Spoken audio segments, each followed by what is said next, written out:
आज हम एक ऐसे सवाल की गहराई में उतरेंगे जो शायद हम सब ने कभी न कभी खुद से पूछा कि आखिर हम सब आए कहाँ से हैं और हमारी मंजिल क्या है।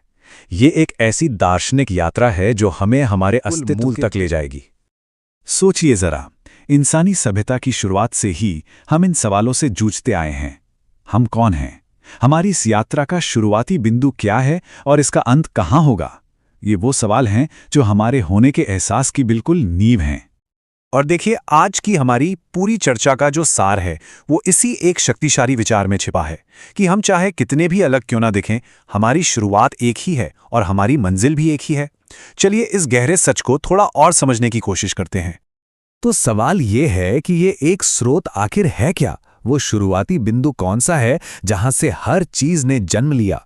ये ग्रंथ हमें ब्रह्म की एक बहुत ही रहस्यमयी और विशाल अवधारणा से मिलाता है। तो समझिए, ब्रह्म कोई इंसान या कोई जगह नहीं है, बल्कि वो एक अनंत असीम चेतना है जिसे मापा ही नहीं जा सकता। आप ऐसे कल्पना कर सकते हैं कि ये चेतना का एक महासागर है और अस्तित्व की हर लहर, हर बूंद उसी से निकली है। अब देखिए, ये तुलना इस बात को कितने अच्छे से समझाती है। हम हिमालय को विशाल कहते हैं, पर उसकी विशालता को हम किलोमीटर में नाप सकते हैं, देख सकते हैं।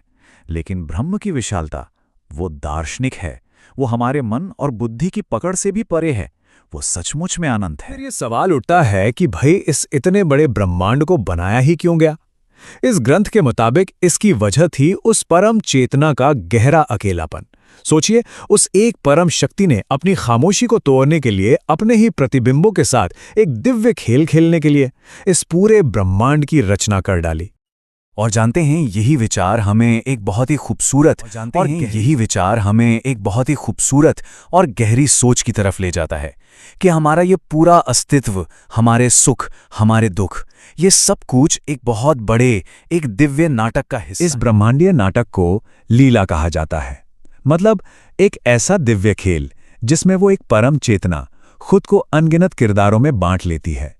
कोई राजा बनता है, कोई भिखारी, कोई संत, तो कोई पापी, ताकि वो अपने ही हर एक पहलू का अनुभव कर सके। और देखिए, किसी भी अच्छे नाटक की तरह ही इस ब्रह्मांडीय लीला के किरदार और हर तरह की भावनाएं जरूरी हैं।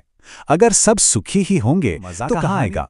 इसलिए सुखद किरदारों के साथ साथ दुखद किरदारों का होना भी उतना ही जरूरी है, वरना ये नाटक अधूरा और तो इसका हमारे लिए मतलब क्या हुआ? इसका सीधा मतलब है कि हमारी सामाजिक हैसियत, हमारी खुशी, हमारा दुख बस एक अस्थायी किरदार है जो हमें इस नाटक में मिला है। हम असल में तो एक हैं, उस एक ही स्रोत की संतान।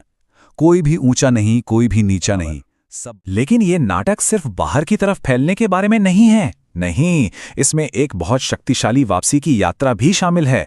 ब्रह्मांड में एक साथ दो ताकतें काम कर रही हैं। एक है जो हमें दुनिया की अलग अलग चीजों में धकेलती है, और दूसरी वो है जो हमें लगातार वापस अपने स्रोत की ओर खींचती है। ये मिसाल देखिए, कितनी खूबसूरती से इस रिश्ते को समझाती है। हम सब उस ब्रह्मांडीय महासागर की बूंदों की तरह हैं। भले ही हमें लगे कि हम अलग हैं, लेकिन सच तो ये है कि हम कभी भी उस स्रोत से अलग नहीं होते सकते। इस पूरे ब्रह्मांडीय चक्र को हम इन 4 कदमों में समझ सकते हैं। सबसे पहले है केंद्रक, यानी वो परम इकाई। फिर आता है बाहरी बल, यानी वो परम इकाई, बाहरी बल जिसे अविद्या कहते हैं, जो हमें अलग अलग रूपों में बांटकर केंद्र से दूर ले जाता है। लेकिन ठीक उसी वक्त एक अंदरूनी बल भी काम कर रहा है, जो हमें हमेशा घर की ओर, अपने असली स्रोत की तरफ खींचता रहता है।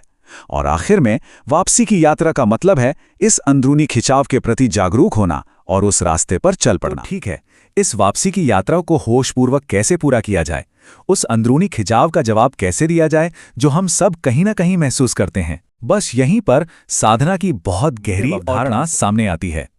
साधना का मतलब है वो आध्यात्मिक प्रैक्टिस, वो सचेत कोशिश जिसके जरिए हम अपने अहंकार को, अपने मैं के झूठे एहसास को धीरे धीरे मिटाते हैं। ये ध्यान का रास्ता हो सकता है, सेवा का रास्ता हो सकता है, या खुद पर चिंतन का, जो हमें उस परम चेतना के साथ दोबारा ले जाता है। और जानते हैं, इसी को मानव जीवन का सबसे बड़ा लक्ष्य बताया गया है। वो इच्छा, वो गहरी तड़प, उस परम स्रोत के साथ फिर से मिल जाने की चाहत, असल में वही सच्ची साधना है जो हमें मुक्ति की ओर ले जाती है। और हम अपनी आज की इस चर्चा को इसी एक गहरे, सोचने पर मजबूर करने वाले सवाल के साथ खत्म करते हैं।